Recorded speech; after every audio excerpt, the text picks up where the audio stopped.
Hi guys, I'm Jonathan with Farmer's Friend, and today we're going to show you how to set up a Gothic Pro Caterpillar tunnel. This tunnel is 50 foot, but it'll go together the same as a 100-foot tunnel, and our Quonset tunnels are almost the same. The only difference is the shape of the bow, and the Quonset tunnels do not have cross bracing. So let's get started.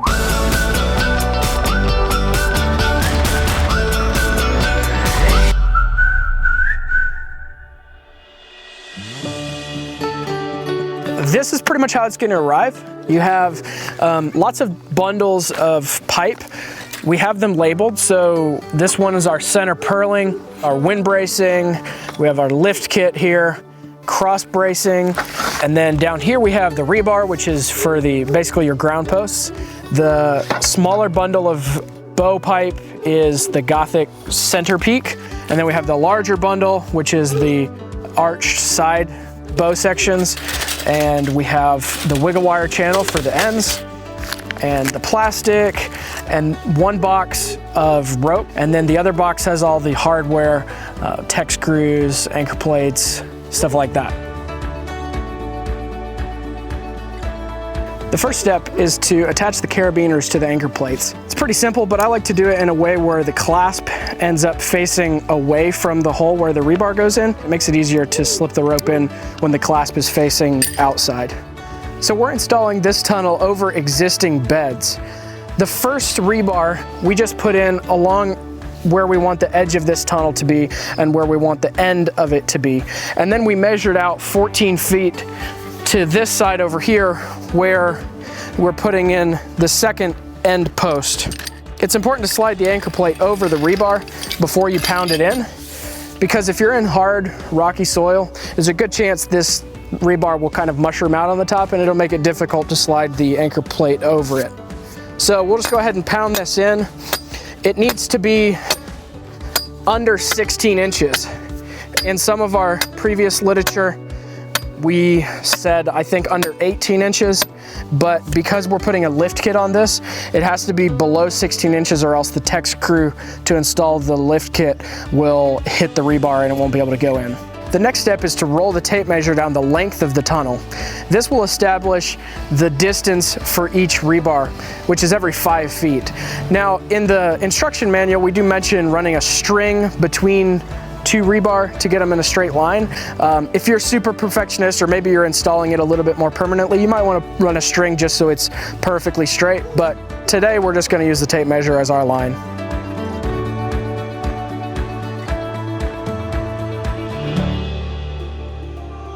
The next step is to assemble the bows.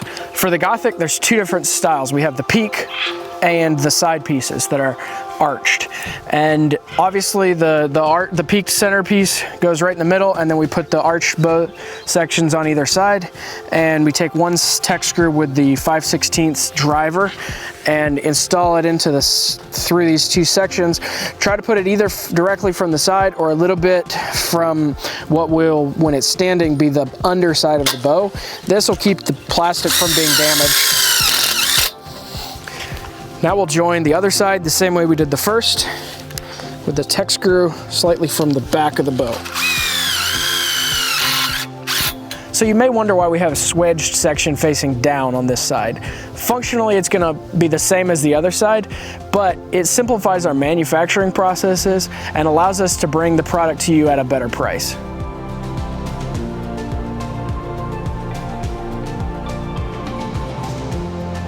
The next step is to install the cross bracing. On this 50-foot tunnel, 5 bows will have cross bracing, and the way that works is the first and the last bow do not have the cross bracing, and then in between it's every other bow. It's important to have the bow at 14-foot width at the base before you install the cross bracing so that it's at the proper position. So what we're doing is we've put the bow in between the two rebar at the end, and so it's already holding the bow into the position that it needs to be while we install the cross bracing. We take the band and bend it open with a pair of pliers so that you can slide it over the bow easily. You have to take pliers and squeeze it back down tight. You take the tape measure and measure 39 inches down from the center of the bow and center the brace band at 39 inches. You then take a carriage bolt and slide it in from the bottom. Sometimes the corners of the cross bracing will kind of intersect to the bow in a way that makes it difficult, but you can set the cross bracing off to the side of the bow a little bit, and then with a little bit of wiggling and jiggling you can get it in. Then the nut goes on and we tighten it down with a 1/2 inch socket. Then we'll go to the other side and do the same thing.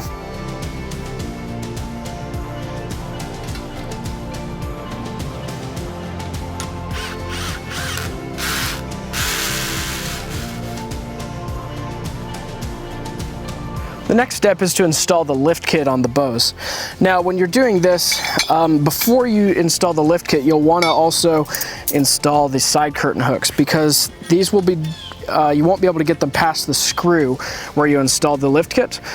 So we're gonna do every other bow and put 2 side curtain hooks on each side. There's a couple different ways you can do this. Again, the manual has a figure that shows that. So this is our first bow that's going up, so we're not going to put side curtain hooks on, but you do have to be cognizant of that and make sure that you install them before you install the lift kit. So you just take the 16-inch piece, slide it up into the bow, and install a Tech screw in the back side. Now we'll go to the other side, and if you'll remember, since the swedged end of the pipe is facing down, the lift kit will be installed in the opposite orientation with the swedged end facing down. And again, you just install Tech screw in the back side of the bow.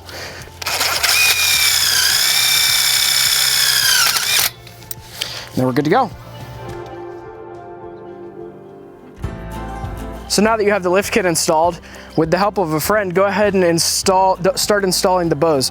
So this one we're going to take all the way to the far end. So this is our second bow from the end, and we're going to install the side curtain hooks. This is for venting the plastic. So just go ahead and slide that on, and then install your lift kit. And now let's go to the other side. So now repeat this pattern, alternating every other bow with cross bracing and side curtain hooks, and go ahead and install the rest of the bows.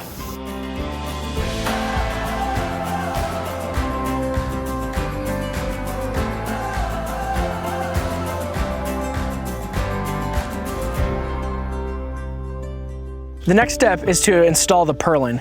If you have a Quonset tunnel that uses a Purlin strap, you can see the link in the video description below, and that'll take you to a previous video that we did that explains how to install a Purlin strap. But now we're going to show you how to install the solid steel pipe Purlin that comes with our Gothic tunnels and comes with our Quonset Pro tunnels. And you can also purchase as an upgrade for any tunnel that you have purchased from us. The first step is to partially assemble each cross connector. And the way you do this is you take 2 of these gold bolts and 2 nuts, and then 2 of the aluminum pieces, and put them together like this. It's kind of hard to explain, but one pipe goes through in this direction and the other pipe goes through in this direction, creates kind of a cross. So you slide the bolts through from one side, take the nuts on the other side, and thread them on just a little bit, not all the way, but just to where the threads of the bolt are fully engaged. So now we're just going to go ahead and finish assembling all of the cross connectors. The amount of cross connectors that you need will be the number of bows minus 2, because the end bows are using the tube straps rather than a cross connector. It allows you to have a more flush end, because the cross connectors will protrude out beyond the last bow slightly. So there's a couple different ways that you can install the Center Purlin. Because I'm doing it by myself today, I'm going to do it exactly how it is in the manual, but I'll just explain the other way that can be done fairly easily. It just needs to, you need to have probably 2 or 3 people to do it this way. But the other option is to just lay all the pipe out in a line on a flat surface and connect it all together and Tech screw each joint together, so you end up with a long section of pipe. And then with a Gothic tunnel like this that has cross bracing, it's actually pretty easy, because then you can just take that long piece of pipe and feed it up over the cross connector or the cross bracing, and it can just rest on that while you lift it up one bow at a time and install the cross connectors. If you do it that way, you would actually be assembling these over the pipe while it's up there, so you would not pre-assemble them. That is a pretty easy way to do it, but today I will just do it piece by piece like we explained in the manual. So I'm going to go ahead and climb the ladder and install the cross connector on the second bow. So now we place the swedged end of the pipe facing down the length of the tunnel. And we slide that pipe through to the point where it is flush with the first bow. And now we'll take the tube strap, screw it to the bottom of the bow. You definitely want to wear safety glasses at this stage. So you'll install a Tek screw on either side of the tube strap. And then the third Tek screw goes through the tube strap into the purlin pipe. Now we'll continue down the length of the tunnel, installing the cross connectors and purlin pipe. We'll put a Tek screw in each joint, but we will not tighten down the cross connectors. So we're gonna use a tape measure to measure 5 foot center to center on each bow. Now when you're measuring this, it's kind of difficult to hold it actually in the center and measure to the center. So what we do is put it on the inside of this bow and then measure to the outside of this one 5 foot, and then just hold it in that position while you tighten up the nuts on the cross connector.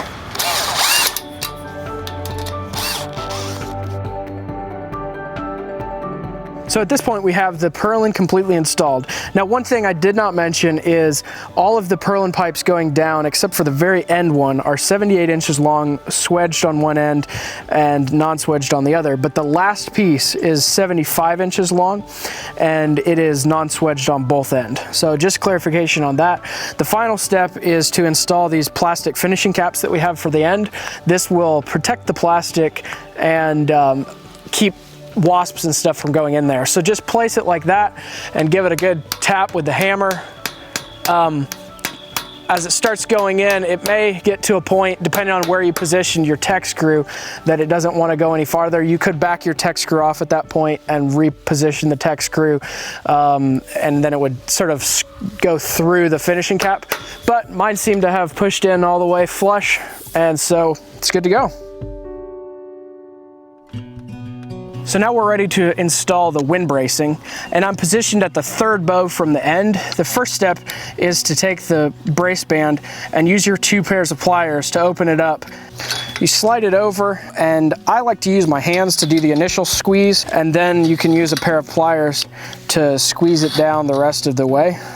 You now take the wind bracing pipe and install the carriage bolt. Now you always want to install the carriage bolt towards the inside of the tunnel with the head of the carriage bolt facing out. This way the bolt will not puncture the plastic. At this point we're just going to install the nut hand tight and move to the second bow now and install the brace bands on the second bow.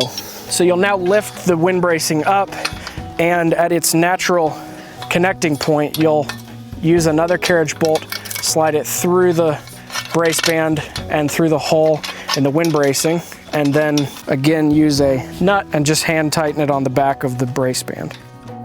Then the second wind bracing tube will go from this point above the brace band on the first pipe, and then repeat the same process. On the end bow, we'll do the same thing, but this time it'll connect up fairly high. Run the carriage bolt through from the outside and finger tighten the nut. So now we'll go back and tighten these up. You'll want to make sure that the first one is just a few inches off the ground. You don't want to have it down in the dirt. It makes it more difficult to work with. With the 1/2 inch socket, you'll tighten it up. And then this is the point to double check to make sure that your bow is vertical. And if you want to change the position of it, you can push it and position the brace band to where your bow is vertical. Now you'll just go ahead and tighten up the nut on the back side of the brace band and then move on to the next. So now you'll just repeat this process on all 4 corners of your tunnel. One thing that we got to mention also is that on the side of the tunnel where you have your swedged end of the pipe facing down to the ground, you have to make sure to install the brace band just above that. It won't clamp down properly onto the smaller diameter of the pipe where it's swedged. The next step is to install the wiggle wire channel on the end bows. For the Gothic tunnels, it's going to come with 6 channels. For the Quonset Pro tunnels, it will come with 6 channels as well. But for our standard Quonset tunnel, it'll just be 2 channels. The reason for that is we feel like you need to have at least 1 channel on either end. You would put it right in the center, over the center section of the bow, and that keeps the plastic from shifting from one side to the other if the wind blows. We've had tunnels where the plastic has literally shifted all the way over to one side, and that can be a pain. So, but on this tunnel we have 6, and so I'm going to go ahead and start installing the channel from the peak and work my way down on either side. So we're going to start installing the channel about 3 inches above the joint, and this is at the peak on the Gothic peak section of the bow. So we're going to take a Tech screw and use our impact driver with a 5/16 bit and start installing this channel. Now you want to hold it really firmly against the bow, make sure the channel is centered above the bow, and just use firm pressure. Some people have trouble with Tech screws, and I understand why.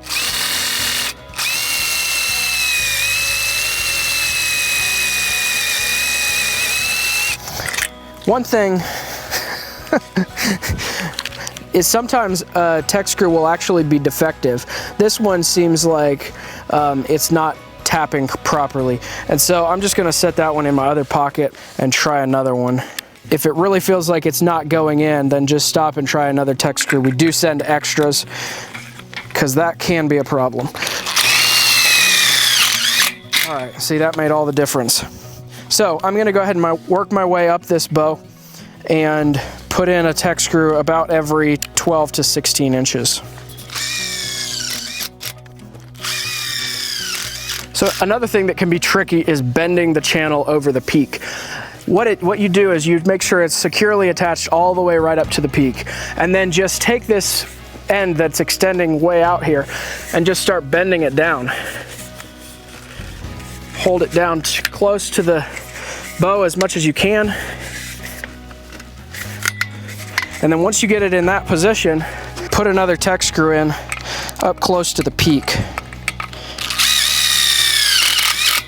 just like that. And then you'll continue to work your way down the channel, again 12 to 16 inch spacing on the Tech screws. So I'm going to go ahead and start installing the second channel. You just want to butt it right up against the first one that you did, and again hold it as tight as you can, and go ahead and install that first Tech screw. Then you'll just continue down, bending it as you go. So the very last Tech screw can be difficult because you don't have leverage with like you do with the rest of them.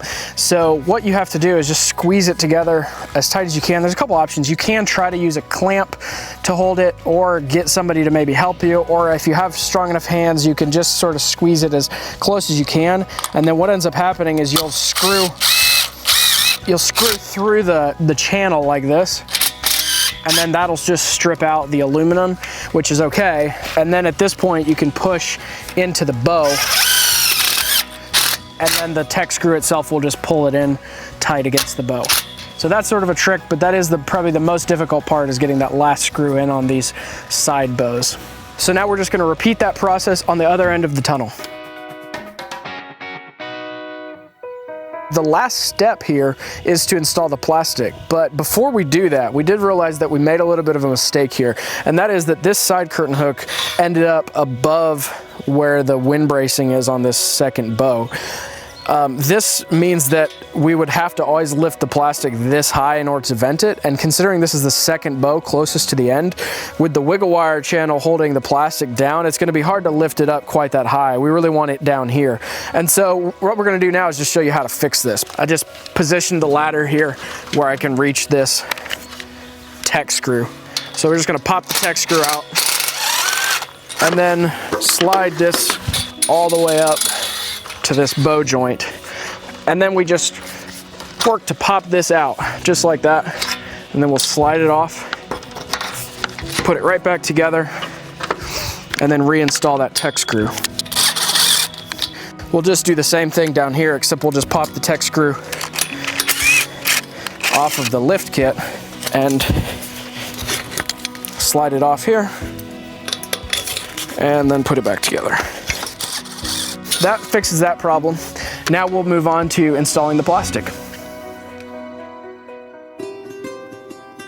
Right now we're going to roll out the plastic on this section of grass here by our tunnel and get ready to install it. On this tunnel, we are not going to be doing the typical cone ends for a Caterpillar tunnel. On that end, we have a physical restraint of another tunnel up against it. And on this end, we'll probably just do a straight end wall. So we'll be showing that in another video, but basically what we're going to do is roll this out and cut the plastic to just about 2 feet longer than the tunnel on either end. So you take 50 foot and then just add like 3 or 4 feet to just make sure you have enough to pull on and stretch it tight. And then the rest we'll save for the end walls. We have our plastic cut to length now and we're ready to pull it over. But one thing to mention is right down the center here, and it may be different on different batches of plastic, this says this side inside. So you want to make sure that that printing is showing correctly on the inside of the tunnel. So for us, it's perfect and we're ready to just slide it right over.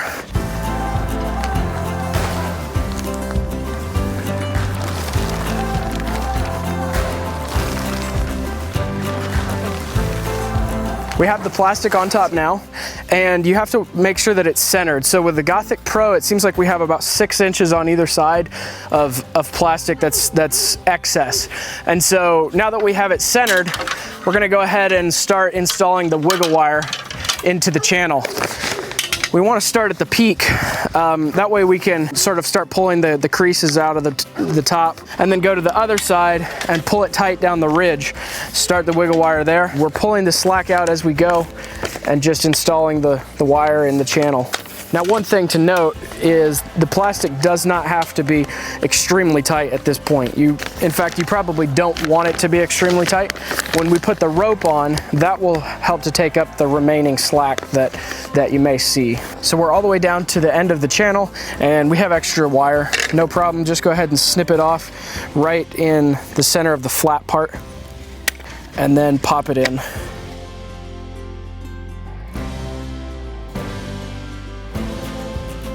The next step is to install the rope. We have our spool of rope positioned on the ladder. We just put a rebar through it, and that makes it a lot easier to unspool. So you'll take the end of the rope and tie a loop in it, and then this will be attached to the carabiner at the base of the first bow. Once you have it clipped onto the carabiner at the base of the first bow, go ahead and start pulling out a section of rope that's long enough to throw from this side all the way to the other, and then we'll clip it onto the base carabiner at the second bow on the far side, and then start zigzagging back and forth down the length of the tunnel. Now when we get to the other end, we cut the rope with about 10 foot extra. You want to have plenty of extra so that if you move the tunnel and reassemble it somewhere else, you have plenty of rope. The reason we've now split it into 2 ropes is because if one rope were happen to break, you wouldn't lose tension on the whole plastic. You still have a backup. So that's why we do it this way. We have tied a loop onto the end of this rope, and I'm going to throw it over and we'll connect it to the carabiner on the other side of the tunnel at the first bow. Now we'll just continue clipping it onto the carabiner, then pulling out a loop and throwing it over and clipping it on the other side. Also in the Caterpillar tunnel manual, we have a diagram that shows how to do this that might help to simplify it. And if you don't have a printed manual, we have those available for download on the tech specs page of the Caterpillar tunnel section of the website. The next step is to tighten the rope to hold the plastic down. So it's attached to the first bow and then zigzags to the second bow on the other side and comes to the third bow back over on this side. So what I'm going to do is be pulling down on the right side here and lifting up on the left. And then my helper is doing the same thing after we skip a bow. And then we just leapfrog, and once we get all the slack out of it, we'll tie it off to the carabiner on the end bow. The way that you'll do this is you pull it down and try to establish where you want that loop to be to attach it to the carabiner, and then go ahead and pull it up and tie that loop. Then you just pull it back down and clip it into the carabiner, and that finishes tightening the first rope. And now we'll tighten up the second rope the same way we did the first one. We'll just tie a loop and attach it to the carabiner like we did on the other side, and that completes installing the rope. So that is how you install the Farmer's Friend Gothic Pro Caterpillar tunnel. If you have any questions while you're installing yours, feel free to reach out and our customer support team will do their best to help you in any way possible. Until next time, happy farming.